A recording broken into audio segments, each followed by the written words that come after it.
In a world desperate to tear itself apart, only one man, and some other people, stand in the way of total destruction. Together they will right the wrongs, make bad, good, and single-handedly destroy evil, together. Who is this man, you may ask? This man is Geoff.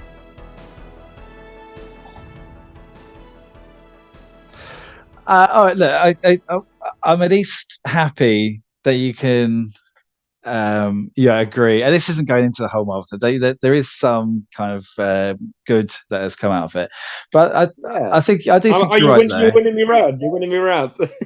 I do think you're right. I think when it comes to like the director, and they have got a formula. Now you see, you've got Takai. I can never say his name. Takai Watiki Takata. I don't know. The guy from What We Do in the Shadows. If you've ever seen What We Do in the Shadows, nope. He's in it. You got to watch that. It's amazing. Okay. Got to watch it. But anyway, so he's basically everywhere at the moment. I think he's kind of a New Zealand film. Married Rita Ora like yesterday or something. Wow, there you go. That's a person who also exists in the world. You said that like you were there. It was great. There were canopies. Everyone got over $1,000. It was lovely. Oh, nice. But yeah, you had to bring a bottle though, so it was a bit. Oh yeah, what'd you bring? Obviously Smirnoff Ice. Nice. Did you do it on your knees? 3 bottles. Straw pedos.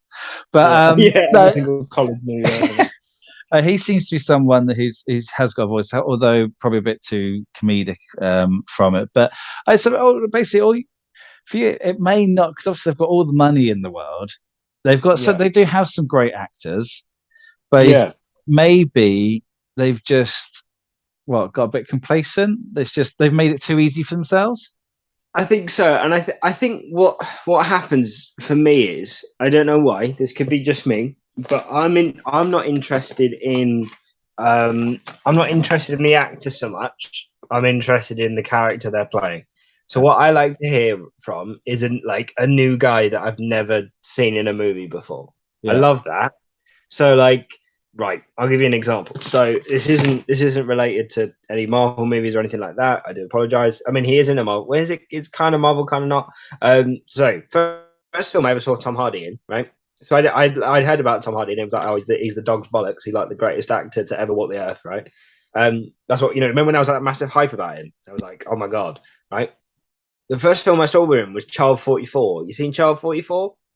No. Dude, great fucking movie, right? It's about like a Russian agent who's like evil but good, right? It's weird, right? I'm sorry, I'm the worst at describing movies. Fuck good, right? But it was good. And I'm glad I saw it like that, because now I don't see him as like Tom Hardy. But to be fair, Tom Hardy's one of the rare examples that kind of throws himself into a role a bit and, kind of pushes the character a bit more. I just think that, what I'm interested in is new people, new voices, new everything. Like, because I think if you're just going to throw out the same formula, that's something that doesn't interest me. Like, I get but if that's what you want from a movie, that's fine. But for me, I think it's a responsibility of the filmmaker to at least push a story, to push new stories, to push. And don't get me wrong, every story that you ever hear is just a retelling of a different story in a different way. Like, you know what I mean? It's all the same bollocks, and it's just remolded and everything like that. But I just think, there is a responsibility to tell new stories and to bring new people in. So do you remember that first bit of excitement that everyone feels when a new actor that you've never heard of absolutely smashes it? Yeah. When you're like, oh shit, this is amazing. This guy is awesome, right? Same's happened with like Tom Holland recently. Perfect example from the Marvel movies, right? Everyone knew, no one really knew who he was. Did the Marvel movies, he's gone astronomical, right? And that buzz and that feeling is what you need, more so than this person will bring in a lot of eyes because they're an interesting person on social media. So therefore or on a talk show, they're charismatic. So therefore I'm going to hire them for my movie. And I think, I think, I just want to hear new stories from new people. That's what I want. You know what? One of the actors, which sorry, I know we've kind of segued a little bit here, but the Daniel Radcliffe, right? So obviously Harry Potter, Rupert Grint, and uh, Watson, Emma Watson. Thank you. They're these kids, and I mean, I'm not much of a Harry Potter fan, but I can appreciate they did amazingly, especially for how young they were and growing up through them. But then Daniel Radcliffe has probably got one of the most difficult jobs in Hollywood, is to shake that. Oh, he's been Harry Potter for it's a decade. I don't know how long it went over. Probably longer. 20 years, I think. It's been the last one. And if you've seen a film called Horns that he's in, that's amazing. I've heard of it. Yeah, I've heard of it. Really good. Even the second Now You See Me film, he plays the bad guy in that. I really like the first Now You See Me film, didn't like the second, but I thought he was really good. And he is one of these people who is shaking off. I imagine probably does quite a bit of stage, because of the actors who does stage work, because he can bring alive. The film Horns it's kind of basically a one-man show, and it's a masterclass in acting. It's funny to say Tom Holland. I always say I like Tom Holland, but I don't think he's a great actor. But then I look at him in Peaky Blinders, and he is phenomenal. Just honestly, I didn't watch that far in Peaky Blinders, because the thing is there's one, and do you know what? If Marvel movies didn't have such an annoying fan base, I might like it more. It's the same with Rick and Morty, right? Rick and Morty was a great cartoon when I first started watching it, and now everyone's watching it and everyone's like, oh, it's so smart. It's like, it's not that smart, mate. It's a cartoon. Do you know what I mean? There's this whole sort of there's nothing more annoying in a franchise than the fan base. And I think, to be honest, it's just basically it just comes from my dislike of groups of people, and not in a racial way.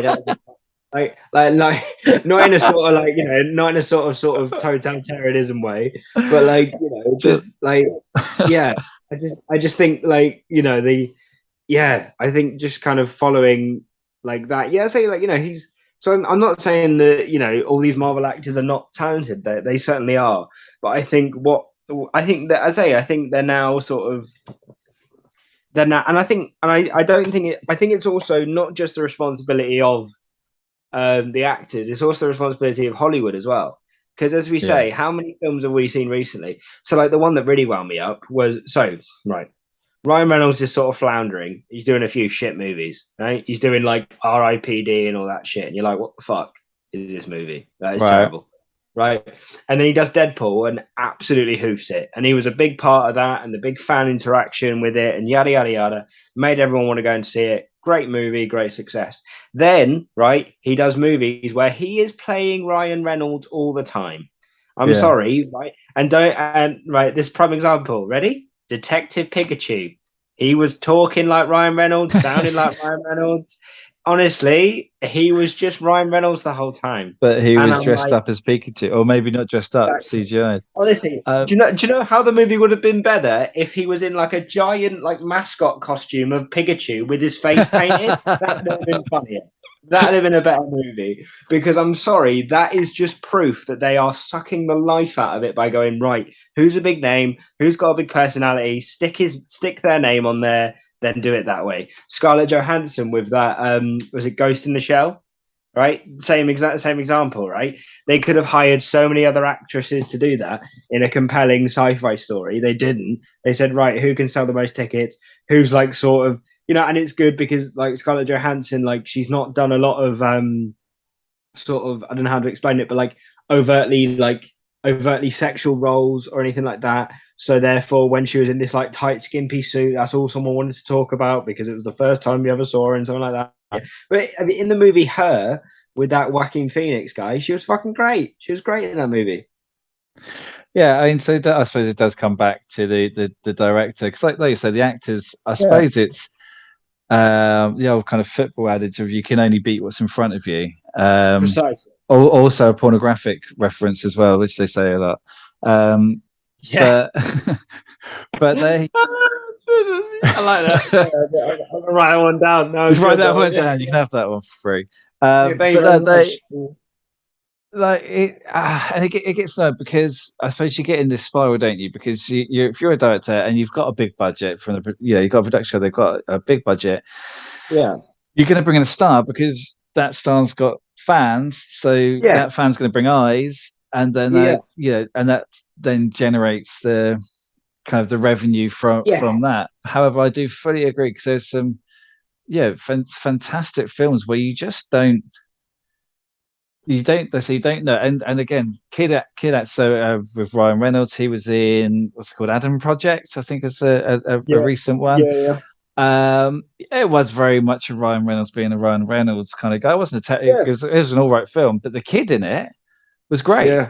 The kid was the best thing in it, and I don't know if I've seen him in anything else. No, and the thing is the formula of letting someone at least tell an original story with a high budget can work because it's happened before. Like one of the best films I've ever seen. I can't remember the guy who directed it. I do apologize, but it was one of the most mind blowing movies that I'd ever seen. Have you seen Sorry to Bother You? Have you seen that? Oh. It's about like racial segregation and like it's about like a guy who works in a call center. And yes, white yeah. Which that takes a real weird turn. Oh yeah, when he turns into like a horse and shit. Yeah, it's mad. Like but like brilliant. But like but like that is. I'm not saying they have to be that out there, right? I'm not saying it has to be that mental. But that was an original voice of an original, and they gave him a budget. Because I'm sorry, that movie was not cheap to make. That's an expensive fucking movie, right? And they said, and it was based on a book and stuff. They're like, right, go on, give it a go. And they did the same with Tarantino. Look at all the success he's had. They did the same with Scorsese. Real fucking movies. You know what I mean? They did that, right? They gave him, They gave him like throw the Irishman out there. Yeah. Well, yeah. I mean, I see. I enjoyed The Irishman. But that's flogging a dead horse. That's flogging the horse. No, it is. Yeah. The guy. Well, they call it the dead horse because actually I'm a massive gangster, like the De Niro and Pesci. I am. I love all of those. But the thing, I enjoyed the movie. However, it became more the film of look how they use the effects to make them look younger than it did. This is an authentic story about people growing old and people who kill, and what I mean. Like, so I think that kind of got taken away from it a little bit, but that's going to happen when you put the big names on there. Yeah. What I think they should have done is they should have told that story, but not with the big names. Personally. Yeah. I mean, it felt like a last hurrah, didn't it? Of hey, look at you remember all your favorite kind of mobster actors. Well, here they are one last time, guys. The next one there'll be a number 2, but you'll just have Robert De Niro being wheeled out and Joe Pesci wheeled out behind, and it'd just be all walking around rolling around in wheelchairs and dribbling soup down themselves. You're right. And it's, I'll kill you. He's just going real fucking movies in the background. So I understand that it happens across all forms, but I just think it should be like you should just give it like because there's so many young directors out there and young there's so many young directors and young filmmakers and actors that have messages and stories to tell, but I think it's like they're not looking for those right now because why would you when you could make 20 million off of fucking Kevin Hart and The Rock again? Like I get that, but like do you know what I mean? Like but I just feel like that was the start. That's probably where the Marvel movie thing gets me, is where like that for me, and don't get me wrong, like it's been happening for years. Indiana Jones, Star Wars, all of that. And I love Star Wars. I do, like, I grew up on it and I love Star Wars and yada, yada, yada. But, it kind of felt like that was the start for me where I kind of realized that, they're just sort of farming this stuff out. You know what I mean? Yeah. And like, they're kind of just not really focused on an authentic story. They're focused on, okay, so right, we'll just get this guy in. Okay, cool, this would be good. And do you know what it feels more like? Yeah, it feels like they go, right, we've got your ticket money now, who gives a fuck? Like, because there's more build up to, there's more like, I feel like, the press runs they do for these type of movies, the big blockbusters. Yeah, the press runs are exhausting for an audience, let alone a fucking person who's actually in there, because like there's so much just being rammed down your face, and Yeah. like it feels like there's more of a run up to the movie than the actual movie itself. Is how I feel personally, but that's just me. Yeah, no, I do know what you mean, and you've thrown an awful lot of your scenes, and yeah, I'm a sucker for behind the scenes stuff. But you see all this stuff, and then the film's inevitably going to be a letdown anyway because you've got yourself so excited Yeah, to watch it, and then you go and watch it, and it's probably a really good film or a really funny yeah, film. Yeah, it's probably a film that does exactly what it's going to do, but you've got yourself so or like for me, yeah, I get myself so excited about it. It's like, well, yeah, okay, it didn't actually do it. So as maybe the next thing, it's like, yeah, it's a drug addict, where it wears off that hit. It's like, oh, okay, yes, this is it. But actually, the hit is yeah, sitting in the cinema before it starts. It's that music yeah. that goes, It's the wow, anticipation. sit in your seat Yeah, and yeah, shut off your yeah. phone and all this lot. And I'm like, right, this is the most excited I'm going to be during the whole film because the rest of it's just downhill from then on. I, That's so true as well. I never thought of it like that. That's so true.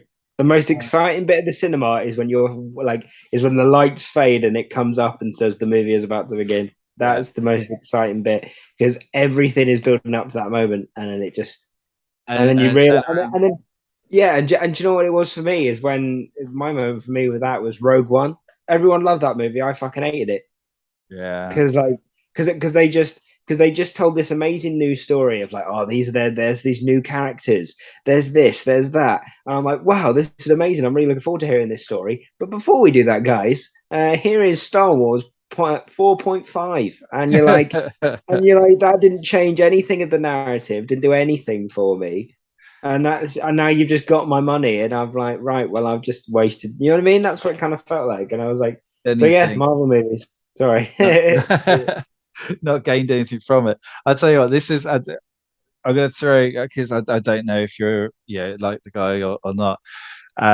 But Christian Bale, Yeah. some people say he's an amazing method actor. Some people say he's this and that. Obviously, we all know that he's a bit grumpy at times, but Yeah. I just find he is the person for me. He's Ryan Reynolds, but a bit more serious. Every film Yeah.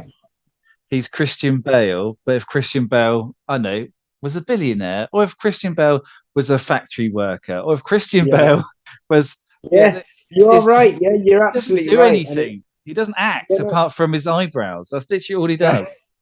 And then ironically in the Batman suit you can't even see his No, you eyebrows, so can't you even don't see even it. know what So he's doing. what good is Yeah. Christian Bale Yeah. as Batman? You can't see his Yeah, eyebrows. no, I know, and do you know what? And you are absolutely right. And it is, and I think because Christian Bale, I think, has an allure about him.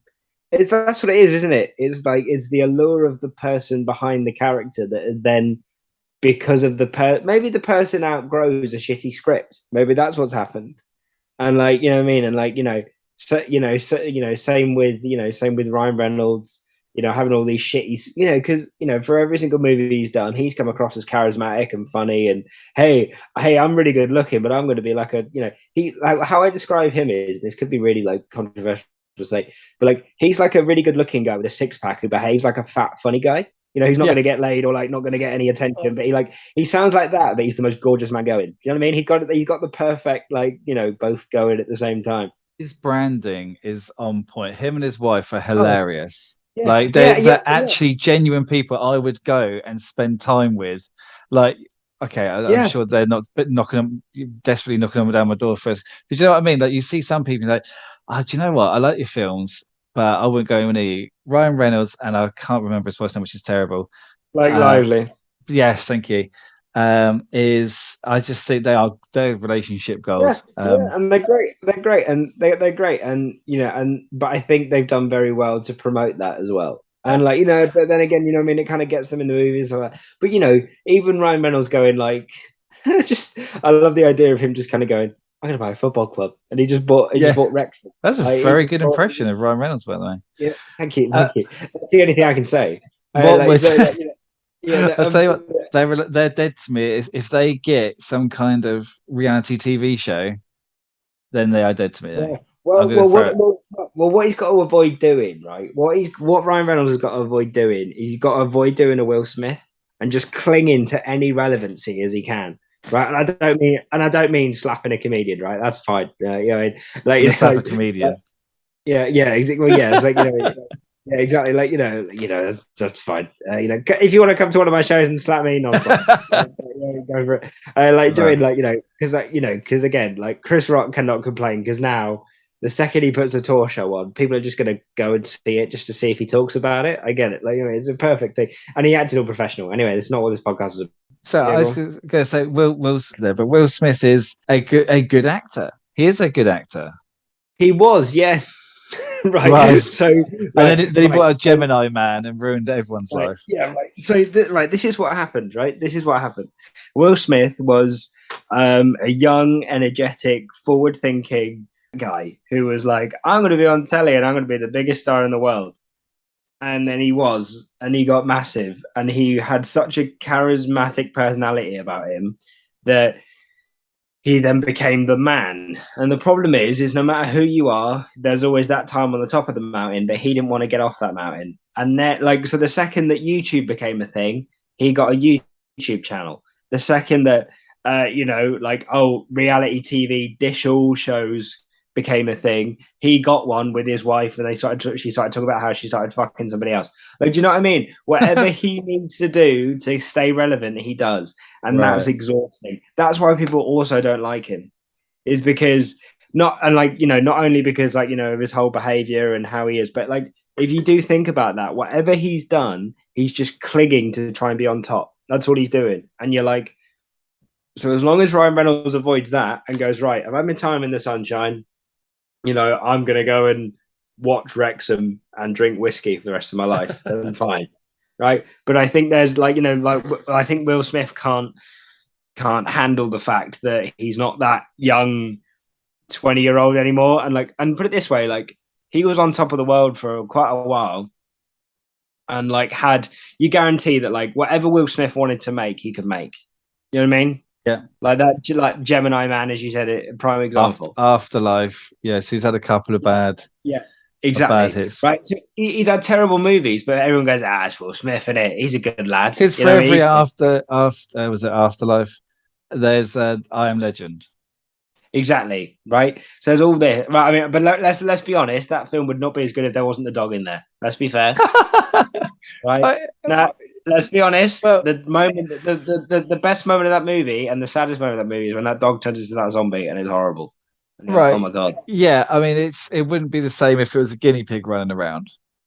Well, if there was no animal. if it was just Will Smith shooting. Yeah, because obviously that's what it is. The dog is his one last companion, and he's apart and it's the from emotional connection. Yeah, and I get that, and it's the through line, but it's I say it I think as long as Ryan Reynolds avoids doing a Will Smith, just clinging to any sort of relevancy. Hey guys, I'm still around. Hey guys, I've got a YouTube channel. Hey guys, I've got a tell-all show. Hey guys, I'm writing a book. It's just everything.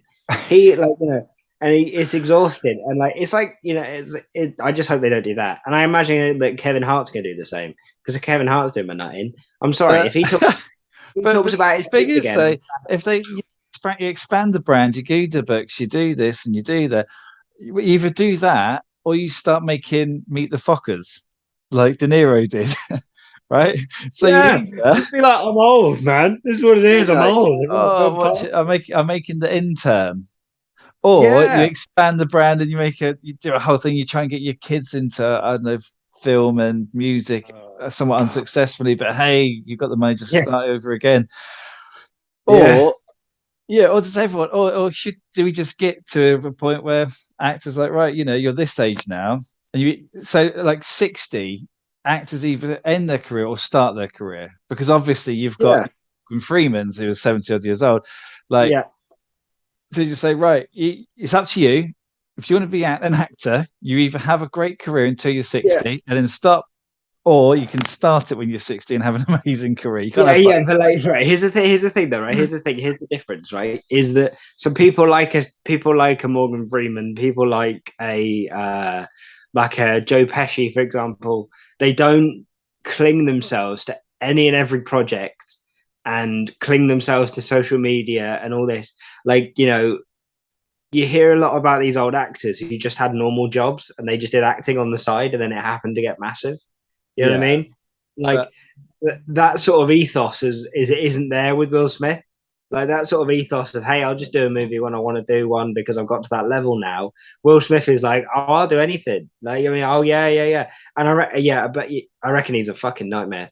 I suppose when you live in a world now, though, where music becomes famous from TikTok and YouTubers are earning millions a year playing computer games, and all these things, I suppose, yeah, okay. It's either just, you know what, I'm happy being a multi millionaire.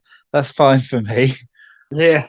Just go off into the sunset. Do some producing. You know, keep you in the game. Oh, exactly. Yeah, but you don't just have to do it. Yeah, there's more to life than and I can't believe I'm saying this as a wannabe stand-up comedian, but there's more to life than the adulation of strangers. You know what I mean? Like, in the profession, the cigarette profession, where literally, do you know, and that's a really interesting the side note.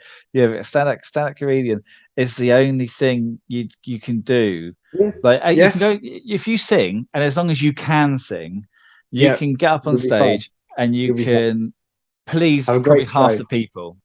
Yeah, have a great show if there's like 3 people in the audience. Yeah. Get up, sing. Half the people love you. Half the people, oh, it's not my kind of music. Oh, they can sing, but hey, comedian, you don't get the laughs. People go, oh, well, he seemed like a nice person. Yeah, but yeah, exactly. And like, but like, I don't know. That's what to me it feels like. He's got addicted to that, and it can happen with lots of actors as well. He's got addicted to that feeling, and now doesn't know how to step off that cloud, and that's fine. But I think something like this, where he ashamed himself, did that horrible thing in front of the whole world. It wasn't that horrible. He just slapped a celebrity, something like that. I mean, but did that massive PR thing. Was bound to happen. And you have to admit, right, the industry, despite how much people say, oh, the industry's for the people or whatever, so many people already have turned their back on him. Yeah. And it's like, so, and the thing is you can't be a young upstart actor and say, yeah, I'm going to get to the top and I'm going to get on that conveyor belt and I'm going to go all the way to the top and then not expect to have to come back down again. Like if you go on that conveyor belt, you've got to expect also to be on that conveyor belt as well. You don't just get off. Like, what I mean? You've got, the game that you're in. Like, what I mean? Like, so and not everyone's kind of given that kind of Phoenix, Robert Downey Jr. that second chance. Yeah. Exactly. Look, we tied it all in. We did that beautifully. We tied you. We've tied it. Look, do you know what? I mean, I'm not quite sure if we've made anything better. We have because you've made me realize that there are stories and there are plots in these things that I miss, and you made me realize that there is a place for these type of movies and there is a place for big budget movies, depending on what you want to get out of it. However, I still stand by my points, and I think this is good. I think it's been a debate. It's been a sort of here's my cards, and I think it's been good. And I think So don't get me wrong, I'll go and see a next Marvel movie, and I'm going to come back on this show, and I'll be like, right, here's what I thought of it, and we're going to talk about it. I'll happily. Well, I tell you what. Tell me which one you're going to watch, and I'll let you know if you should watch it first. But okay, cool. I think ultimately, Marvel, Disney, whoever owns it these days, I think the way to actually make the franchise better, give the directors the leeway to use their voice, tell the story first, and then put everything else, put the characters, put the CGI, put everything around the story to enhance the story and make it more powerful. Because think about it, they're multi-billion corporations. They can spin whatever they want. You know what I mean? They what I mean? If we got signed, if you and I got signed by Disney, as me as a comedian, you as a podcaster, they could make us out to be God's greatest gift. Yeah. if they want to, right? They can just do that again. And I just think that, like, you know, as you say, there's so many opportunities to like tell new stories and stuff like that, and make new stars, and like, you know, create more work for everyone, and you know, create new things, and for younger people and older people, and you know, as you say, like, you know, you can start your career whenever age you want, and I think, you know, we don't need to see the same stories being told all the time. Like, you know, because you know, how vast is that superhero universe? How vast is that Disney universe? Let's tell more stories, and you know, let's do it. That's my opinion, and I think, you know, I think we've got to a good compromise. I feel like we won't be getting divorced after this, Geoff. This is good. I feel like we've got a few more years in us. I'll put the tomatoes away for they won't be coming to your next gig. But I tell you, I do think that's rounded off very nicely, and I think actually it's been quite a ride over quite some time, actually. Sorry, Geoff, you're going to fucking hate this. You're going to be like, second episode in, and my 30-minute hard stop is completely outloaded. So maybe just two. I'll put it into two. Hey, I've got the power. Yeah. Two part. Yeah. You are the Disney Corporation of the Marvel world. Yeah. That's it. I'm Disney in this. So, but look, I think, you know, we've made just Hollywood and maybe even life better.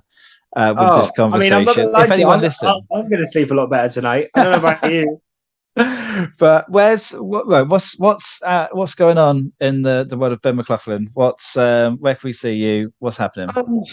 Well, I mean, you know, I'm sort of still doing stand up where I can. You know, unfortunately, life's kind of taken over at the moment, having to do the old full-time job and stuff like that. You know, and obviously, you know, living on the island and stuff like that, it's hard to get to gigs. But we've got a few projects in the works that we're just trying to get going. You know, I'm writing a few scripts that could be going places, maybe. You know, we're writing a few scripts. We're thinking about, you know, starting a podcast soon. So, you know, we're still cooking, we're still being creative. But if you want to follow my shit, it's Ben McLaughlin Comedy on Instagram. That's probably the best place to get it. There's equal parts comedy and sadness. There's a little bit of sadness sprinkled in there as well, because you can't just have comedy all the time. You can't just. I can't be your funny man all the time. That should be the bio. What am I paying you for? Yeah, do you know what? I'm gonna change my bio so I can't be funny for you all the time. That's gonna be if you follow me now, that will be the bio. I'm changing the bio. From this moment, I'll put all the send me the links. I'll put them all in the bio. So people can check out bits and pieces. And remember, people can message me and suggest me therapists that I can talk to. but also, I fully expect when your script gets brought up, the one thing that you have to have in the contract is, I demand that this unknown future star Geoff Jones be put as I'm not saying main star. I'm just saying second main. You know, that's fine. How about biggest co-star?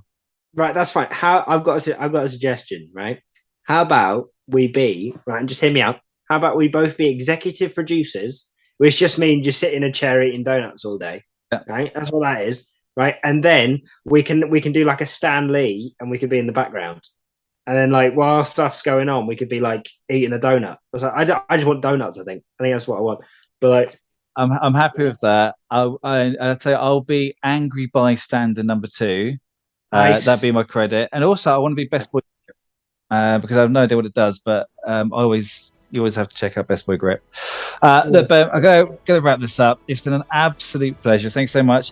We've conquered Marvel, Disney, Hollywood, Will Smith, the world.